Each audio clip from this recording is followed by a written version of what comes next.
hills. Wow. That's really gorgeous. Yeah, that's really nice. So do you also work in the city of Groningen or just... I work in the I work remote because that's a possibility now and not necessarily because of COVID. And so I work for Maatschappij Spaak, which is a company that tries to accelerate the bicycle revolution.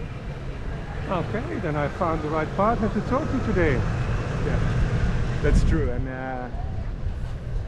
we are still working on what describes us best, but I think we're also opportunists. So the bicycle has so many possibilities that you just need to look for what people want to do with the bicycle, and if they need help developing or doing that, then we can help. We want to help, and so we have 5 main topics where we want to contribute. So like carbon emissions, last mile solutions. The bike can also reduce poverty. But there's so much to do, and there's so many things the outcomes are always positive. So it's just looking for partners who have an idea or a goal or a project or funding, and then if it fits within our goals, which if it involves a bike, it almost always does. Then we want to. Well, I'm going to tell you a few things today then.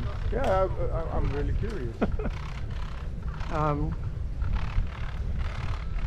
What I see is in this neoliberal day and age that cities have lost their institutional memory.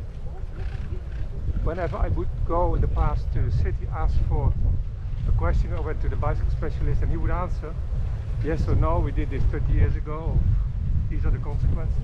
Yeah.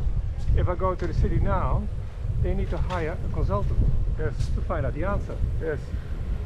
But we try to focus not on the, like there are a lot of consultants and people who know, and we try for now we try to be like we try to execute something. So we know a lot of things, and we know a lot of people who know more things about the bicycle. Where do we go? We're going to the right.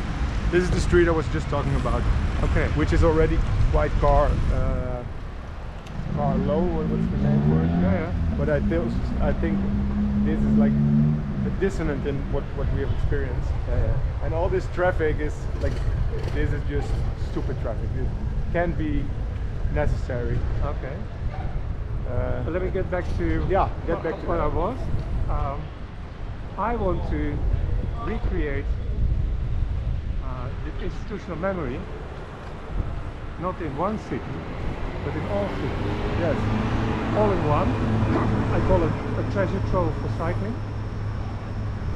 And we have experienced very good results in the Civitas Handshake project, where civil servants of 13 cities, they can call each other with questions when something is happening. How do you do that? How do you this problem? What's your experience? And at the same time, we have developed a self-assessment system for cities, where they can reach statuses like copper, bronze, silver, gold, or platinum on 20 different levels. And they will report on what they've been doing in this treasure trove, which is then also an online platform. And at the same time, we make a communication tool between those cities, between the civil servants. And it's like informal. There's no legality there. It's just colleagues talking to each other. Yeah, about the topic of how to, like an intersection or like a material or whatever they come across. And it works extremely well. And people don't want to lose it, so we're trying now to implement that. I think the premise of that people don't know. Yeah, it's a complex topic for most, and most people also in the gemeente, they're not they're not their only job is not to know about bicycles, and so yeah, I think there's so much to be done and so much to be won also. Even for yeah, foreigners, people from different countries than the Netherlands, they see this and they think it's perfect. No. But we're just getting started. We noticed that the Dutch participants in this project also learned a lot. Yeah, and it has always been the myth that civil servants can't learn anything anymore because they know it all. But this is simply not true, and it does need to be true, because there are things that other cities approach totally different, with different results. I've brought civil servants to my part of Amsterdam, where I used to be before I moved to Groningen, and they were involved in the development of that area. They were enthusiastic about bicycles and everything, and we just rode around my block and I just pointed to a few things which I think are super obvious. And they were like, yes. And then the problem is that there are so many things already in motion. How we so that area they have a plan to reassess it, and then they'll just say all the traffic here has a destination. What area is that? The Bijlmer. All right. Which is not the smallest part of town. Not the smallest, and I'm just telling them about my little part of a neighborhood, and the report says it's all traffic that has a destination, and I said that's simply not true. Okay. And my downstairs neighbors have been living there since my block was developed in '83, and they see things like they had an extra entrance to our little part of the dike. And since that moment there is true traffic in front of our doors, which is totally unnecessary. Let's just go around it.